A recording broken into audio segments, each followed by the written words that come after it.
What's up guys, welcome back to my channel. My name is TishaTheBrave. Happy new year, happy new year, happy new year, happy new year. It's 2022, and right at the beginning of the year we have a freaking Mercury retrograde in Aquarius. So I wanted to make a video about how to actually prepare yourself for any Mercury retrograde. So last Mercury retrograde was a really good one for me. Like, usually I'm going through the emotion, and sometimes I'll be like, you know, doing all the Taurusy moon things that I do. And the last time it happened, I was doing very well, but that's because I implemented some things that were a little bit different to the other retrogrades. So yes, the lessons still came up, but I handled them really differently. And I also wanted to say, for those of you who are on my Patreon account, I do moon cycle videos for the entire week, every week. So you'll get to know why you felt this way on Tuesday, why you felt this way on Wednesday, like why was the moon doing this to me, blah, blah, blah. Like, you'll understand why your emotions weren't in check on that day. So if you want to know more about the weekly moon cycles and not just new moon, full moon, your girl has them on the Patreon. So if you're interested, go check me out on Patreon. Okay, cool.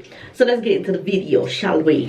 Alright, so in case you don't know, Mercury governs logic. So when there's a Mercury retrograde, it's highlighting the things you already know. Like, it's literally just bringing to the forefront the things you already know about this issue and that issue, and what you need to do with this issue and what you need to do with this issue. It's literally like you just put it off, and that's why it's coming up right now. It's just a time where it's like you can't hide from the things you already know. Okay, so I just want you to bear that in mind, because it's not new stuff that's coming up.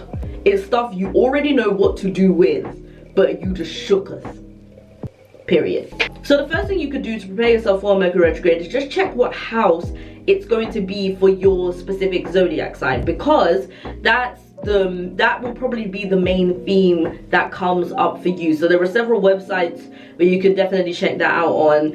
And normally when it comes closer to the time, a lot of spiritual people just, like, if you're like on spiritual like TikTok or like spiritual Instagram or whatever, you just hashtag spiritual or hashtag moon cycles or hashtag Mercury retrograde, somebody somewhere has already put out what house it's going to be in. And once you know what house it's going to be in, you will already know what the themes are. So for example, if it's going to be in house 11, then it's going to be friendships, technology, blah blah blah, blah blah blah blah blah. If it's going to be house 12, it's going to be like, you know, the unknown, spiritualism, sadness, blah blah blah. It's going to come up, right? So you just, that's a good way of just knowing what potentially could come your way. You won't know exactly what it is that's going to come up during that time, but it will give you an idea of what themes it could potentially be in. The next thing you need to do is just look at the sign at what Mercury is actually going to be in retrograde in. Okay, did I say that right? Look at the zodiac sign that Mercury retrograde is going to be in. So this Mercury retrograde and all the Mercury retrogrades to follow are all going to be in air signs in this year. So the first one's going to be Aquarius, right? So what are the themes of the Aquarius?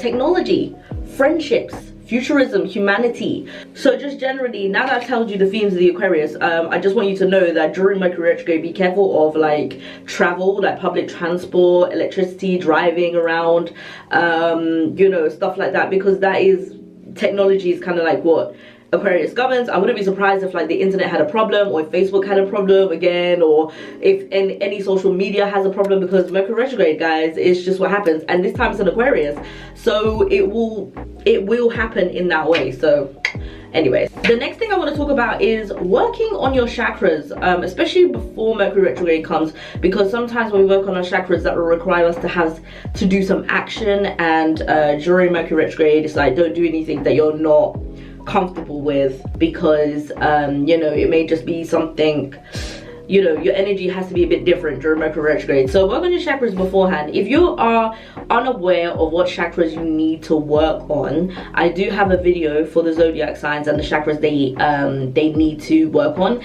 and it is for sun, moon and rising. So I'll leave that up there for you guys, just in case you don't understand what to do. But generally what I think you should do, if you're not going to take actual action in, like, you know, doing some of the things that govern like like sacral chakra or like whatever it is, whatever chakra you're working on, then I think you should at least try and implement some of the food. So in case you don't know, the chakra system is very nice and easy for you. It's like whatever the chakra system governs, eat the natural food of that color. So for example, if it's solar plexus that you need to work on, that's the color yellow, eat a banana, eat some lemons, like anything yellow, but make sure it's natural. No Skittles, no M&Ms, no none of that. That's not going to help you work on your solar plexus.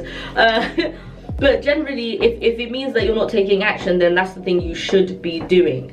The next thing I want to talk about is meditation. Meditate to clear your mind, but also meditate to gain the messages that the divine has got for you. So oftentimes after I meditate, I don't know about any of you guys, but this is actually quite a common thing between my friends and I, is that we always end up seeing like numbers or colors or even the same kind of animals, whatever, blah blah blah. But those are messages. Those are messages that you need to see and you need to look at. So for example, if you're seeing a cat all the time, or like cats everywhere, or if you're seeing like I remember one time I just kept seeing turtles because I used to go to this park and they just had turtles like everywhere, and like it was very rare for them to be out, but like I looked up the turtle meaning of stuff and I was like, whoa, something's speaking to me. Yes, some Pisces, I know that this happens to me all the time, and spirituality is just some of the ways that I learn through life. But generally, this is what happens to people when they meditate. They see things. One time, I just kept seeing the same color everywhere, everywhere, everywhere. And I looked up the spiritual meaning of that color. That had a message for me. So don't hesitate to look up the things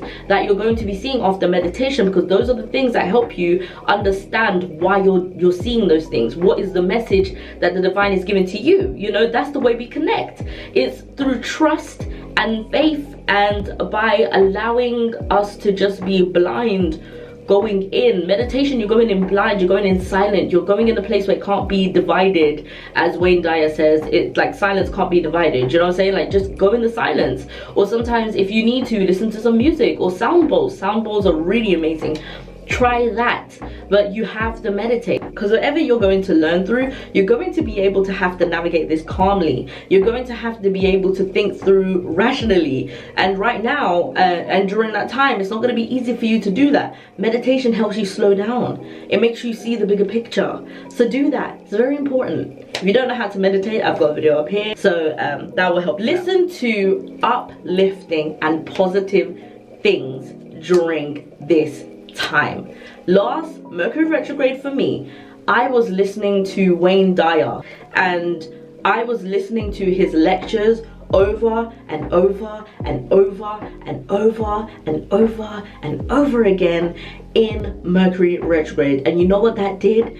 That gave me positive uplifting, that gave me a positive and uplifting mindset. It gave me the tools to actually navigate through my problems in a positive way. So, instead of me binge eating or overdoing it with work or trying to help somebody else instead of fixating on my own problem, like I was literally going through Mercury retrograde with such a positive and uplifting mind that when the lesson came to me as in what it is that I have to do, the emotion of like sadness or whatever it was that I had, I was just like, okay, yeah, I understand. This is a bad situation for me. So what can I do to help myself? And that was the reaction I gave, because I was saying to myself, you know what? Like after listening to all this positive and uplifting things, I didn't feel the need to feel like that was going to hinder my whole life, you know, like that was going to take over my whole spirit, like that, like sadness or whatever, or negativity or whatever was gonna like wash over me, because I just kept listening to what I was listening to, and it made so much sense for me to keep listening to it. And also I got my cousin onto it, and she was listening to it too, and she also had a pleasant retrograde. She also had a pleasant retrograde. I had a pleasant retrograde, and it really, I just didn't feel any badness. So I'm saying, like, even if it means uplifting music or if it means uplifting audios like I did, you know what I'm gonna do for you guys? I'm gonna post some Wayne Dyer audios for you in my section, in my pinned comment section, so you guys can also experience him, because I know that he just makes sense to me, so maybe he will make sense to you guys. I would like to bless you with you guys. He's more famous than I am, so you guys probably already know who he is, so I'll I'll do that for you guys. But in general, that's just a way for you to get through it. Maybe he's not your cup of tea, choose somebody else, or just choose something that's really optimistic. But like, don't expect sadness to come during this time. Don't expect negativity to come during this time, because it is possible to have a nice one like I did last time, and I'm trying to do the same this time. I'm already preparing myself by already listening again to some of these audios. So those are all my tips I have for Mercury retrograde. Don't forget to check out my Patreon account if you're interested for weekly moon videos, and I'll see you guys in the next video. Happy 2020, guys.